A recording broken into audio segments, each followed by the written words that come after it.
Marty Leonardson, and we are backstage, like really backstage this time. We're in the trailer of Josh Klinghoffer of the Red Hot Chili Peppers. That Just sounds like I have my own. It's not yours? No. This isn't your private? Not my private trailer. We're in an empty trailer backstage that they're allowing us to use to talk with Josh of the Red Hot Chili Peppers. Hey, Josh, nice to see you, man. You too. Thank you for having me. Oh, you bet. Welcome back to Chicago, and welcome back to Lollapalooza. Now, you've played this festival a couple of times, once with the Chili Peppers and once with Gnarls Barkley. That's right, yeah. I think that was 2008, maybe, with Gnarls, and then, 2012 with these guys.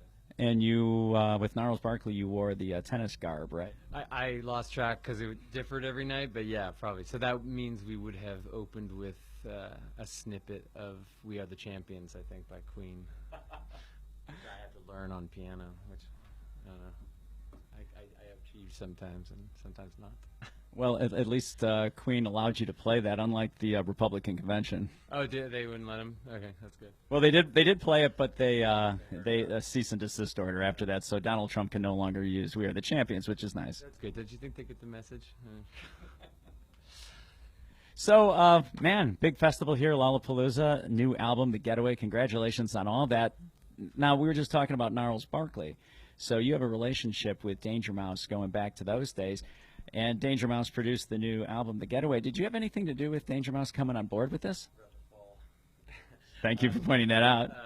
Yeah, I suppose I did, in the sense that, maybe I was the first one to shoot him a text about the idea. But I've known him for over 10 years. I knew him before Gnarls Barkley. We'd made a record together. He produced, and I played all over with a singer called Martina Topley Bird. And we'd always sort of wanted to work together again in that capacity in the studio. So yeah, I mean, I guess he and I went to, I remember we were both in New York, and we went to Derek Jeter's last home game, and we had kind of like, hey, what do you think about maybe doing a record? I don't know. I don't remember how much we talked about it that night, but yeah, just from our friendship, it was discussed. So yeah, I mean, I guess I probably had more to do with it, than the other guys, because I've known him longer. Well, you planted the seed, I guess. That's really nice. Now, this is the second album.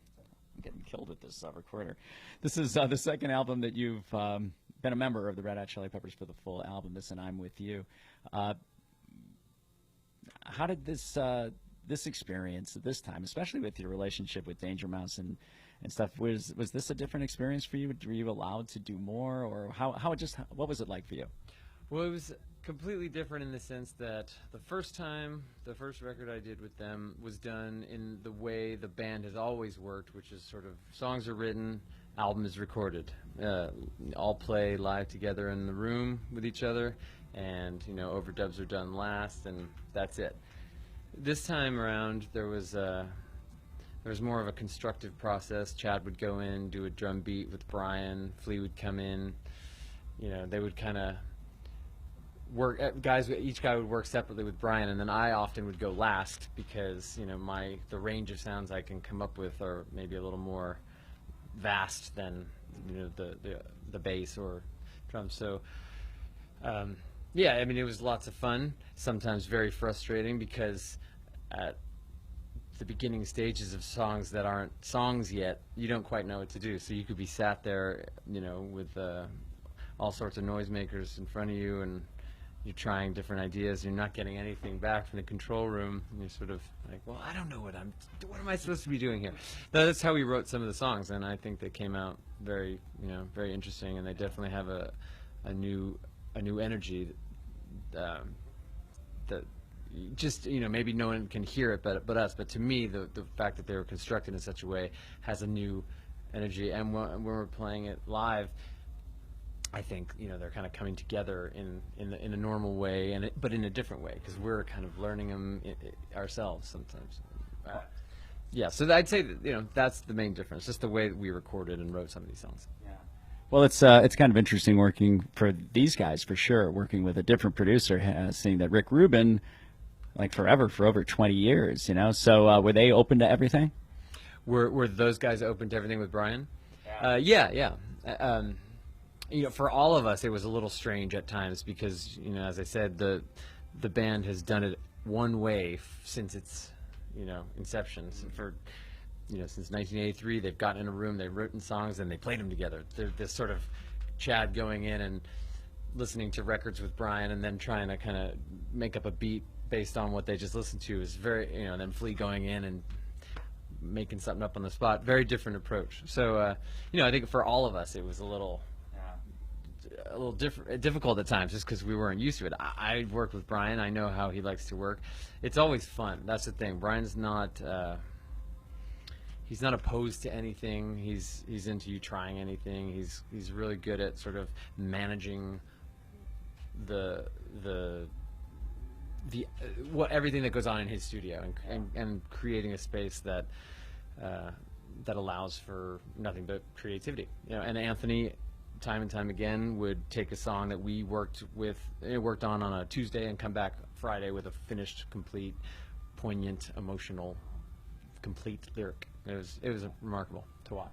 Well, I've spoken with other people who've worked with Brian in the studio, and they always talk about he has a real hands-on approach in terms of sometimes he'll just pick up an instrument and just become part of it. Did he do that with you guys? Yeah, a little bit. I mean, he that was another thing that was sort of strange for some of the other guys in the band. I mean, I know how he works. I've seen him grow as a musician. When I met Brian, he was, I think he'd be the first to tell you, he was barely a musician back, 10, 11 years ago, and he's grown as a musician so much.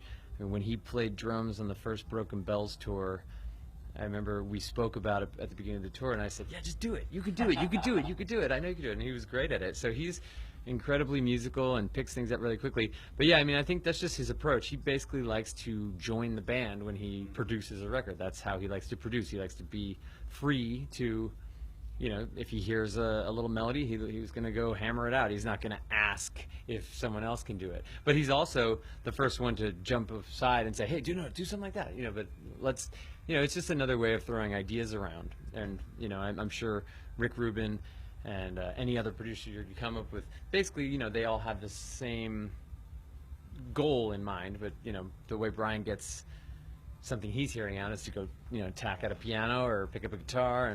But he's incredibly gracious and never wants to, he's never doing it because he needs to, he needs to be involved in that way. But it was just fun, and everyone got over that real quick. And yeah. Fleet must be correct.